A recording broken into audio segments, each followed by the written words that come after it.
I was blindsided. I didn't know the magnitude of this. I didn't know what I was walking into. You know, looking back at it, I was like in the line of fire. You know, that's how close I was to the building. What does it take to get a more in-depth look into the week's top local news story? The Debrief brings you inside for a one-on-one conversation with our reporters. Every week, right here, right now. The Debrief. We're capping off several days of emotion in Jersey City. In case you saw any of our coverage on air, a massive shootout, innocent civilians killed, a police detective killed, and an investigation that's ongoing. But we have a chance to give you some unique perspective from one of our news photographers, our cameraman, who was there on the scene shortly after it started unfolding and was witness to something that, frankly, and I've been doing it a while and he's been doing it a while, really had not experienced. So, Eddie Alonzo, welcome to the Debrief. Thank you, Dave. This is rare for you. You're usually behind the camera with me or so many of our reporters and anchors putting us on TV. But we wanted you to come on because I think listeners could benefit from what you experienced. And I just want to set the stage. We hear word of police officers perhaps being targeted in Jersey City. We got on the air with some live coverage and ended up on the air for about 4 hours straight. Hello everyone, David Ushery once again from the newsroom at 30 Rock, coming to you with more on this breaking situation in Jersey City where we know now at least 2 police officers have been shot. Eddie, you're the first photographer, I believe, for us to arrive on the scene. And you get there, pick up from there. Tell us what happens. Well, first of all, on my way in, I get off the 14B or something on the turnpike, and as I'm driving in, there are 3 police vehicles, you know, big police trucks. Right. And I knew right away that that's where they were going, so I just tailed in with them. Right. Again, not knowing what I was going into. Get there, set up a signal, establish, and I was too close to the scene right there. I just, you know, stumbled upon the scene, and 2 police officers with their guns drawn told me I had to get back. Right. In a very strong, forceful voice, get back. Again, no one knows what's going on. I still don't know what's going on because there's not a heavy police presence yet. But like in the middle of all that, I hear the first gunshot. And I knew it was a revolver, it was a gunshot. So I was like, okay, this is serious. I think at that point the control room was asking me, are you okay? And I said, yeah, it was a gunshot. Still no movement from the police. Let me set a stage here. It's often that you'll go to a breaking news scene and police will have at least had a chance to set up a perimeter. You got there so quickly and this was unfolding so quickly. Jersey City Police did not have full handle on this situation yet.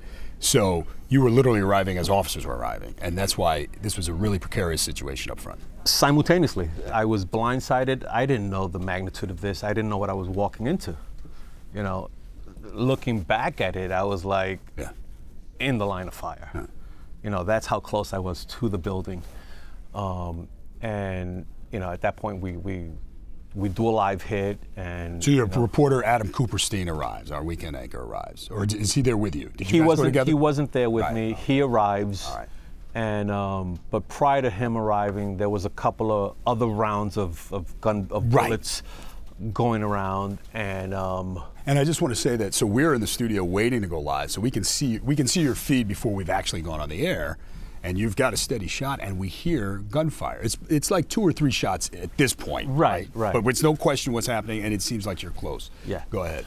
At that point, Adam shows up, and you know he's getting cues from the control room. They're talking to Adam. They're trying to set up to go live with him when it all breaks out. It all breaks out. Officials are telling everyone, stay inside and stay safe. And of course, again, we are going to be sure that we're safe as this ongoing shootout with police. You just heard another number of gunshots. We're going to back up again.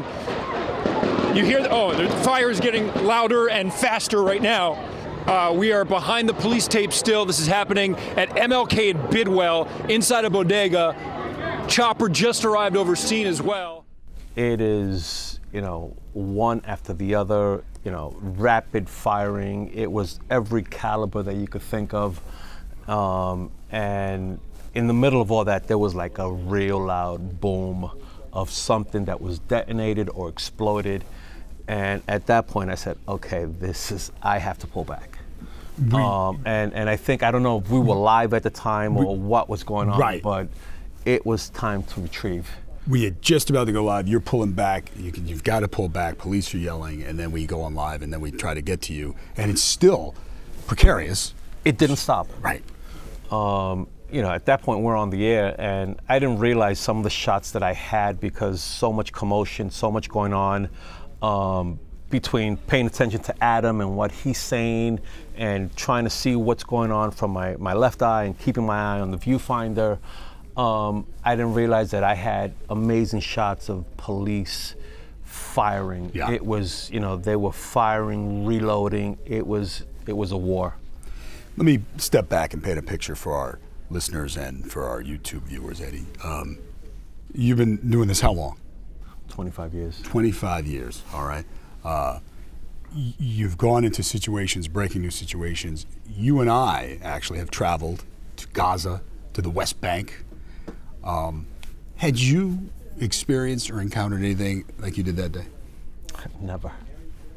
It's, again, if Hollywood wants to, like, you know, write a script, it's there. What's in your mind? I know you're trained to keep the shot, but then your personal safety. Tell me about that kind of mental tug of war you were going through in those moments. That's why I wanted you here, and I know I've been there in some of those situations, but not quite like that. And I was a viewer looking at the feed, and then we're on the air. It's one of those things you have to go with your gut instincts. If you go down, it's because something's telling you to duck. And again, we've done training together for type of scenarios that they paint for us. But you know, the real life situation that you're in, you know, you got to think, and hopefully everything comes back to you when you're in it. And a lot of things did come back to me, and you know, I'm grateful for having the training. But again, it's just your gut tells you what to do. Yeah. Let me just explain that.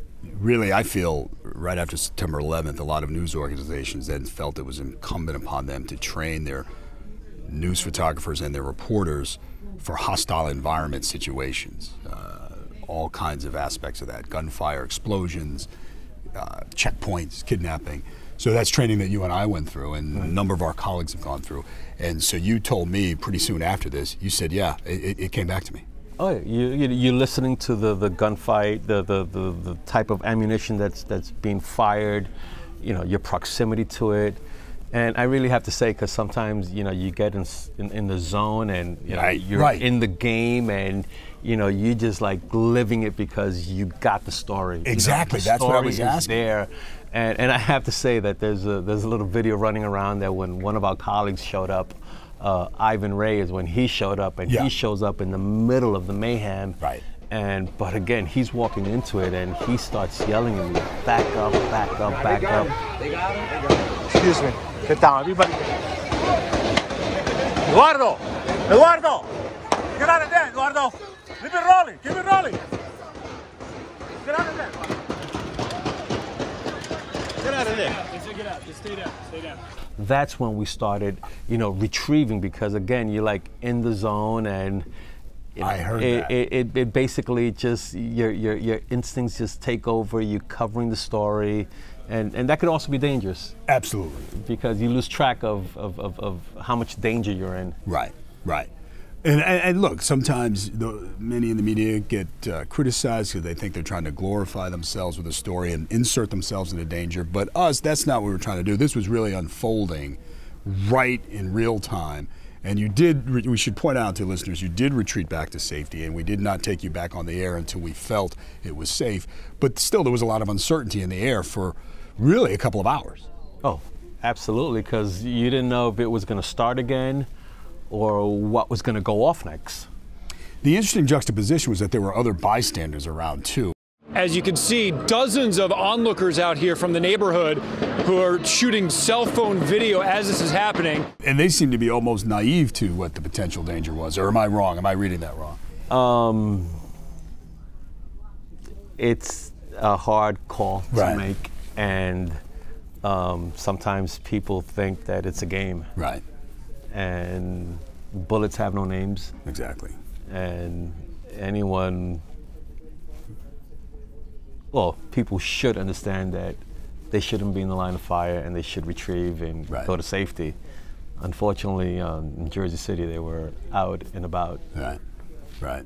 It was just such an unusual thing. We characterized it as like the Wild Wild West or a war zone on a Jersey City street. New Jersey's second largest city, Jersey City. At what point, Eddie, as this unfolded, did you finally think, okay, there's a turning point here, or it calmed down for a while, but police did not release that scene for quite some time, and they had a secondary search for explosives? Well, again, there were so many agencies involved. You know, it's like it was all hands on deck, and so many different agencies involved that, you know, more people, more responders were, you know, getting to the scene. That it was hard to gauge. Is it over? Is it not? You know, what's going to happen next because of so many different agencies that showed up from, you know, FBI. You know, everyone was there. So, you know, until things started to calm down, where you saw officers retrieve and you know. And you get a sense, there's a street sense when you look at the officers, and that's, to your point, when you first got there, you could take your cues from the anxiety and the look on the officers' faces to know this situation is volatile. Oh, there was an officer running with a gun in his hand, and he had a second gun that he dropped. You know, and that's how chaotic, you know, the scene was, to drop a gun, you know, on a street. That could potential to go off. So yeah, it was again, in the 25 years, one of the craziest days I've seen. Well, that's why we wanted you here, Eddie, because I felt that looking at it as a viewer, again, to be able to see the live feed, but then go on the air as you and Adam were bringing us just great coverage from the scene, and I wanted to hear your thoughts on it. Thanks for being here, brother. All right, Eddie Alonzo. I'm your host, David Ushery, coming to you from our busy newsroom at 30 Rock. We want to thank our producers, Jesse Edwards and Ben Berkowitz from the NBC New York digital team. We will check you next time on The Debrief.